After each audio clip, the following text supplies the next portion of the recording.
কথা ঠিক কিনা? ইবাদত কবুলের 1 নাম্বার শর্ত হলো হালাল রুজি খাওয়া। 1 নাম্বার শর্ত ইবাদত কবুলের হালাল রুজি খাওয়া। কথা ঠিক কিনা? কি জোরে বলেন ঠিক কিনা? এজন্য রাগ করতেছেন ভাইজান? রাগ করতেছেন? রাগ করার জন্য বলি না, এই যে ব্যবসা বাণিজ্য করতেছি সুন্নাত তরিকার খেলাফ, রসুলের তরিকার খেলাফ, এই ব্যবসা হয়ে যাচ্ছে নাফরমানি। এই ব্যবসার কারণে কিয়ামতে আমাকে জাহান্নামে যা লাগবে, কারণ ইবাদতের জান্নাত আর নাফরমানির পরিণতি জাহান্নাম। কথা ঠিক কিনা জোরে বলেন? আমরা চাকরি করি অনেকেই, কিন্তু চাকরি করার জন্য আল্লাহ সৃষ্টি করে নাই, সৃষ্টি করছে একমাত্র ইবাদতের জন্য। অতএব চাকরি যদি করাই লাগে ইবাদত বানাইয়া করতে হবে, আর ইবাদত তখনই হবে যখন রসুলের তরিকায় চাকরি হবে। ঠিক কিনা? চাকরি করতে যে কখনো দায়িত্ব অবহেলা করা চলবে না, ডিউটিতে কখনো ফাঁকি দেওয়া যাবে না, অফিসে বসে আউট ইনকামের ধান্দা করা চলবে না। সুন্নাত তরিকায় চাকরি যদি করতে পারেন আপনার চাকরি ইবাদত হয়ে যাবে। ওই চাকরি আপনাকে কিয়ামতের ময়দানে জান্নাতে নিয়ে পৌঁছে দেবে। চিৎকার দিয়ে বলেন সুবহানাল্লাহ। আপনারা রাগ করে করে চলে যান উঠে উঠে, ওই যে উঠে উঠে চলে যাচ্ছে। আমি তো শেষ করে দেবো তাড়াতাড়ি বলছি, আমি খুব দ্রুত আলোচনা শেষের দিকে যাচ্ছি। ওই যে ওরা চলে যাচ্ছে উঠে উঠে, ভালো লাগতেছে না। যদি কিস্সা কাহিনী কইতাম সুরসার দিয়ে ভালো লাগতো নাকি, কিন্তু দরকারি কথা জাহান্নাম থেকে বাঁচানোর জন্য বলতেছি বাজান। আপনি একজন মুসলমান, আপনি আমার ভাই, আপনি কালকে জাহান্নামে চলে যাবেন, আমি দেখবো, কিন্তু কিছু করার থাকবে না। এই জন্য আপনাকে সতর্ক করে দিচ্ছি, আপনি ফেরেন, এখনো সময় আছে, ফেরেন। সুন্নাত তরিকায় চাকরি করলে আপনার চাকরি ইবাদত হবে, চাকরি আপনাকে জান্নাতে নিয়ে যাবে। কিন্তু আমাদের চাকরির অবস্থা দেখেন, আমি অফিসার মানুষ, অফিস টাইম সকাল 9টা থেকে বিকেল 5টা পর্যন্ত। আমি অফিসে যাই বেলা 11টা পার হয়ে গেলি, আবার 3টের আগে ডিউটি শেষ। এই যে ডিউটিতে ফাঁকি দিয়ে বেতন খাইতেছি, ও বেতন হালাল না হারাম? ও বেতন হালাল না হারাম? শুধু তাই না, আমি বড় মাপের অফিসার, পরপর 3 দিন অফিসেই যাই নাই, 4 দিনের দিন যাইয়ে এক পাশে হাজিরা খাতায় সই করি, বেতন তুলে নিয়ে আসি 1 মাসের। ও বেতন কি হালাল? ও বেতন কি হালাল? আর বর্তমানে আমাদের দেশের চাকরিজীবীর গোষ্ঠী অধিকাংশ ঘুষখোর। ইল্লা মার্শাল্লাহ কিছু আছে ঘুষ খায় না, কিন্তু সংখ্যায় খুব সীমিত। না থাকলে আবার দুনিয়া চলতো না, একেবারে সীমিত। কথা ঠিক না? কিন্তু অধিকাংশ চাকরিজীবীর গোষ্ঠী ঘুষখোর। কথা ঠিক না? ওরা রোজার মাসে ঘুষ খায় না, কয় ইফতারির জন্য কিছু দিয়ে যাও। আমি কই টাকা দিয়ে ইফতারি করার থেকে শুয়োরের গোস্ত দিয়ে ইফতারি করে। শুয়োরের গোস্ত খালি খালি হারাম খাওয়ার গুনাহ হয়, আর ঘুষের টাকা যে আমি খাইলাম ও টাকা তো হারামই। সাথে সাথে যার কাছ থেকে ঘুষ নিলাম তার উপরে জুলুম করা হইলো, হারামও খাইলাম জালেমও হইলাম। আর শুয়োর খেলে খালি হারাম খাওয়া হইতো, জালেম হইতাম না আমি। কি কথা ঠিক কিনা? চাকরি একটা করতে পারলি হয়, কয়দিনের মধ্যে বাড়ি বিল্ডিং দিয়ে ফেলে। অথচ চাকরি পাওয়ার আগ পর্যন্ত বাড়ি ছিল ভাঙ্গা টিনির ঘর, বৃষ্টি বাইরে নামার আগে ঘরের মধ্যে পানি পড়েছে। ওর বাপ পরের ক্ষেত্রে কামলাগিরি করতো, আর নাহলে ভ্যান চালাইতো, রিক্সা চালাইতো। এভাবে কষ্ট করে ভ্যান চালায়, রিক্সা চালায়, পরের ক্ষেত্রে কামলাগিরি করে লেখাপড়া শিখেছে। লেখাপড়া শিখে চাকরি পাই এখন অফিসার হয়েছে। এখন আর বাহারডাঙ্কার দেখে কেউ রে বাপরে বাপ, কয়দিনের মধ্যে ঢাকা শহরে ফ্ল্যাট কিনে ফেলাইছে। হ্যাঁ, বাড়ি ছিল ভাঙ্গা টিনিঘর, সে জায়গা এখন 3 তলা বিল্ডিং নাকি কন? হ্যাঁ, বাপের হজও করাই নিয়ে আইছে। এ কিডারে কোন বিয়াকে লাইট মারে রাস্তাতে? হ্যাঁ, তো কোন বিয়াকে লাইট মারতেছে রাস্তাতে স্টেজে?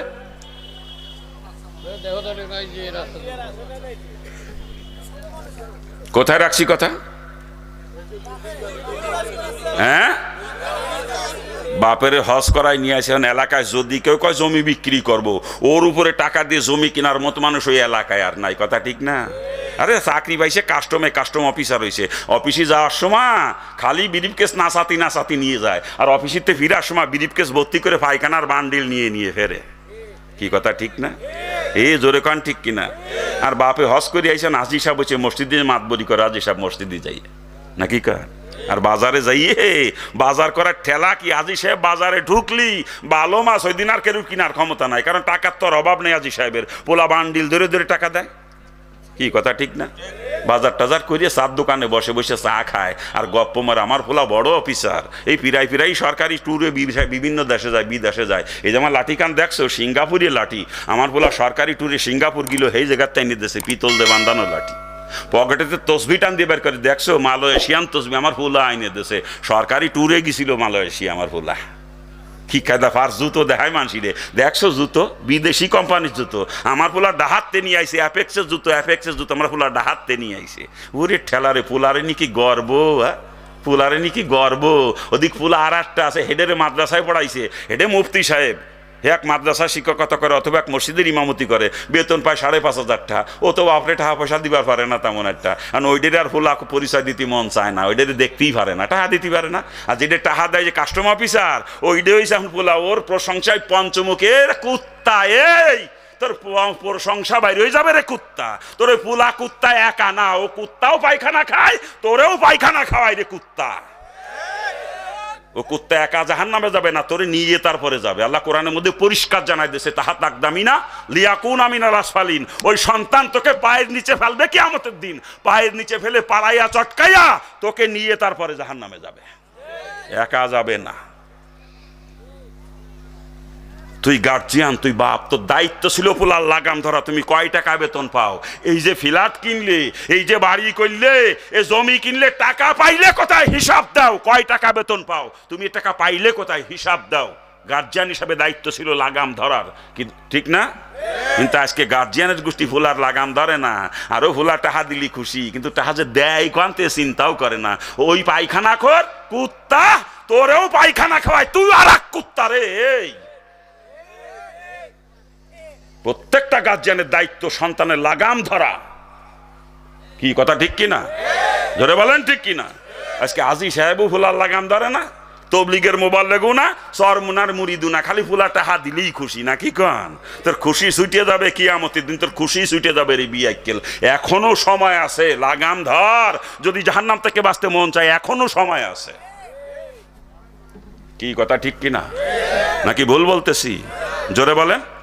রাগ করতেছেন আপনারা? এই যে চাকরি বাকরি করতেছি রসুলের তরিকার খেলা বাজান, এই চাকরি হয়ে যাচ্ছে নাফরমানি। এই চাকরির কারণে কিয়ামতে আমাকে জাহান্নামে যাওয়া লাগবে। চিৎকার দিয়ে বলেন নাউজুবিল্লাহ। ইবাদতের পরিণতি জান্নাত, আর নাফরমানির পরিণতি কিন্তু জাহান্নাম। ঠিক কিনা? জোরে বলেন। কি জোরে বলেন ঠিক কিনা? এভাবে জীবনের প্রত্যেকটা কাজ ইবাদত বানায়া করতে হবে। রাজনীতির মধ্যে রসুলের তরিকা আছে কি নাই? আমরা রাজনীতি করি রসুলের তরিকায় কয়জনই করি বলেন তো? হ্যাঁ, কেউ শেখ মুজিবের তরিকায় করি, কেউ জিয়া রহমানের তরিকায় করি, কেউ এরশাদের তরিকায় রাজনীতি করি, কেউ আব্রাহাম লিঙ্কনের তরিকায় রাজনীতি করি, কেউ লেনিন কার্মাস মাওসেতুংয়ের তরিকায় রাজনীতি করি, কেউ মহাত্মা গান্ধীর তরিকায় রাজনীতি করি, কেউ জওহরলাল নেহরুর তরিকায় রাজনীতি করি। রসুলের তরিকায় কয় মুসলমান করে রাজনীতি বলেন তো? অথচ রাজনীতি রসুলের তরিকায় হলে ইবাদত হবে, আর অন্য যে কোনো নেতার তরিকায় হোক না কেন নাফরমানি হবে। কথা ঠিক কিনা? ইবাদতের পরিণতি জান্নাত, নাফরমানির পরিণতি জাহান্নাম। অতএব রাজনীতিকে ইবাদত বানাইয়া করা লাগবে, আর ইবাদত তখনই হবে যখন রসুলের তরিকায় হবে। কথা ঠিক কিনা? জোরে বলেন ঠিক কিনা? ও বাজান, আমি হিন্দুর বাচ্চা, আমি হিন্দুর বাচ্চা। হিন্দু অবস্থায় ছাত্রলীগের জেলা সেক্রেটারি ছিলাম আমি। কথা শোনেন নাই আপনারা? বড় মাপের নেতা ছিলাম ছাত্রলীগের। আজকে যদি আওয়ামী লীগ করতাম, আজকে আমার ফলানো লাগতো কোন জায়গা তার কোনো হিসেব ছিল না। যতদিন আওয়ামী লীগ ক্ষমতায় ছিল 16.5 বছর 17 বছর, ততদিন দাপট নিয়ে চলতাম, বড় মাপের মন্ত্রী হতাম এদেশের আমি। যেই ম্যাডাম পলাইছে সাথে সাথে আমারও ফলানো লাগতো। কি কথা ঠিক না? জোরে বলেন। তা আল্লাহ আমাকে হেফাজত করছে, আল্লাহর আগেই বুঝ দিয়ে দেছে। আগে আল্লাহ বুঝ দিয়ে যখন ইসলাম গ্রহণ করছি, আল্লাহ পাকেই বুঝ আমাকে দেছে। মুসলমান তো কখনো কুফরি মতবাদ কায়েমের চেষ্টা করতে পারে না। কুফরি মতবাদ কায়েমের চেষ্টা ওরাই করবে যারা কাফের তারা, আর যে মুসলমান সে ইসলাম কায়েমের চেষ্টা করবে। ঠিক কিনা? আমি যতদিন হিন্দু ছিলাম, কাফের ছিলাম, ততদিন আমি কুফরি মতবাদ কায়েমের চেষ্টা করেছি। কিন্তু এখন আমি একজন মুসলমান, এখন আমার চেষ্টা হবে আল্লাহর জমিনে আল্লাহর দ্বীন কেমনে কায়েম করা যায়। এই কথা ঠিক কিনা? যখনই বুঝ পেয়েছি সঙ্গে সঙ্গে তওবা করে কোরআনের ছায়ার নিচে এসে আশ্রয় নিয়েছি। কিন্তু মুসলমানের বাচ্চারা কেউ গণতন্ত্র কায়েমের চেষ্টা করে, কেউ সমাজতন্ত্র কায়েমের চেষ্টা করে, কেউ জাতীয়তাবাদ কায়েমের চেষ্টা করে, কেউ ধর্ম নিরপেক্ষতা কায়েমের চেষ্টা করে, ইসলাম কায়েমের চেষ্টা কয় মুসলমানের বাচ্চা করে। একটু খোঁজ নেন দি। আল্লাহ মাফ করুক আমাদের, আল্লাহ মাফ করুক। গণতন্ত্র কি ইসলামী মতবাদ না কুফরি মতবাদ? গণতন্ত্রের প্রতিষ্ঠাতা হল আব্রাহাম লিঙ্কন। নাম শুনেছেন? আমেরিকার ভূতপূর্ব প্রেসিডেন্ট আব্রাহাম লিঙ্কন। দুনিয়া সৃষ্টি থেকে এই পর্যন্ত যত ইসলাম বিদ্বেষী মানুষ জন্ম নিয়েছে, তার ভিতরে অন্যতম একজন ছিল আব্রাহাম লিঙ্কন। যে ইসলামের কত বড় দুশ্মন ছিল কল্পনাও করতে পারবেন না। তার প্রতিষ্ঠিত মতবাদ হচ্ছে গণতন্ত্র, আর গণতন্ত্রের মূল কথাই হলো জনগণ সমস্ত ক্ষমতার উৎস। By the people, for the people, of the people. এটা গণতন্ত্রের মূল থিওরি। ঠিক কিনা? আর আমার আল্লাহর কোরআন কি কয়? ইন্নাল্লাহা আলা কুল্লি শাইইন কাদির। সমস্ত ক্ষমতার উৎস কে? এই কোরআন কয় সমস্ত ক্ষমতার উৎস আমার আল্লাহ, আর গণতন্ত্র কয় সমস্ত ক্ষমতার উৎস জনগণ। যদি কোরআনেরটা বিশ্বাস করেন আপনি মুসলমান, আর যদি গণতন্ত্রেরটা বিশ্বাস করেন দলিল লাগবে না, দলিলবিহীন কাফের আপনি। মুসলমান কখনো আল্লাহকে বাদ দিয়ে জনগণকে ক্ষমতার উৎস মনে করতে পারে না, কথা ঠিক কিনা? গণতন্ত্র কোনো মুসলমান বিশ্বাস করতে পারে না, আর যে গণতন্ত্র বিশ্বাস করে সে কাফের, সে কাফের, সে কাফের। সে হাজী সাহেব বলিও কাফের, মুফতি মুহাদ্দিস হলিও কাফের, কোন পীর সাহেব বলিও সে কাফের। কি কথা বলেন ঠিক কিনা? জোরে বলেন। একটা প্রশ্ন করবো আপনাদের কাছে, দুনিয়া সৃষ্টির থেকে এই পর্যন্ত একজন কাফেরের নাম বলেন তো যে কাফের ইসলাম কায়েমের চেষ্টা করেছে। সারা দুনিয়াব্যাপী চ্যালেঞ্জ দিলাম, একজন কাফেরের নাম বলেন যেই কাফের ইসলাম কায়েমের চেষ্টা করেছে। এমন একজন কাফেরের নাম বলেন। ফেরাউন ইসলাম কায়েমের চেষ্টা করছে, হ্যাঁ? তো এই যে ফেরাউন কইলেন, কেডা কইলেন? কাফেরদের নীতি ঠিক আছে, কোনো কাফের পর্যন্ত ইসলাম কায়েমের চেষ্টা করে নাই, কোনোদিন করবেও না। ওদের নীতি ঠিক আছে। কি মুরব্বী আপনিও চলে যাচ্ছেন ডাক করে? ওদের নীতি ঠিক আছে, কিন্তু মুসলমানের বাচ্চাদের নীতি ঠিক নাই। দাবি করে মুসলমান বলে ইসলাম কায়েমের চিন্তা চেতনা ভিতরে নাই। গণতন্ত্রের জন্য জীবন দিয়ে দিচ্ছে, সমাজতন্ত্র কায়েমের জন্য জান বাজি রেখে চলতেছে, কথা ঠিক না? জোরে বলেন। আল্লাহ মাফ করুক, এই কোনো কাফের কখনো আমার ইসলাম কায়েমের চেষ্টা করে নাই। আমি একজন মুসলমান, আমি কেন কুফরি মতবাদ কায়েমের চেষ্টা করব? হ্যাঁ, এই বুঝ আসে না আপনাদের? আমি দোয়া করে সকল মুসলমানকে বুঝ দিয়ে দিক, আমরা মুসলমান না কাফের? আমরা মুসলমান না কাফের? কোন কাফের আমার ইসলাম কায়েমের চেষ্টা করে নাই কোনোদিন। আমি একজন মুসলমান, অতএব আমিও আর কোনোদিন কুফরি মতবাদ কায়েমের চেষ্টা করবো না। এতদিন করছি, ভুল করছি, তওবা করব, তওবা করলে আল্লাহ মাফ করে দিবে।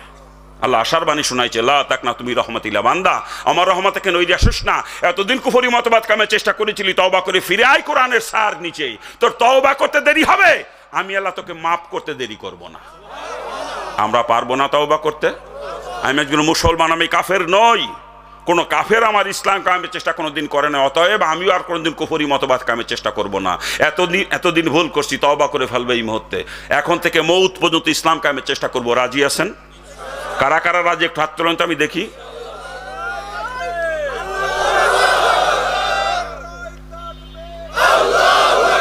নামান, হাত নামান। হইছে, আজকে ওয়াজ মাহফিলে আইছেন তো, আজকে হাত না, ইসলামের পক্ষে সুযোগ পালি ফাউট হয়ে দেবেন।